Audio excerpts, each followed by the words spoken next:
Present థియేటర్లలో చిన్న సినిమాలదే హవా నడుస్తోంది. ఒకవేళ థియేటర్లో ఆ సినిమాలను మిస్ అయినా ఓటీటీలోకి వెంటనే వచ్చేస్తాయి. అయితే ఒక మూవీ ఎప్పుడెప్పుడు ఓటీటీలో వస్తుందా అని ప్రేక్షకులు వెయిట్ చేశారు. ఆ మూవీనే Maruthinagar Subramanyam. Popular Telugu OTT platform ఆహాలో ఈ మూవీ స్ట్రీమింగ్ అవుతోంది.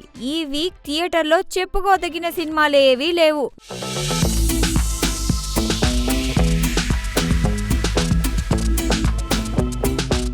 మూవీ లవర్స్ అంతా కూడా ఓటీటీల వైపు చూస్తున్నారు. మారుతినగర్ సుబ్రహ్మణ్యం మూవీ రావు రమేష్ కు మంచి పాపులారిటీని తెచ్చింది. విలన్ గా క్యారెక్టర్ ఆర్టిస్ట్ గా తెలుగు ప్రేక్షకుల్లో సూపర్ క్రేజ్ సంపాదించుకున్నాడు రావు రమేష్. మారుతినగర్ సుబ్రహ్మణ్యంలో తొలిసారి లీడ్ రోల్ లో యాక్ట్ చేశాడు. వచ్చేసాడండోయ్ మన మారుతినగర్ సుబ్రహ్మణ్యం. ఇక నవ్వుల జాతరే అంటూ ఓటీటీ ప్లాట్ఫామ్ ఆహా రిలీజ్ చేసిన లుక్ నెట్టింట వైరల్ అవుతోంది.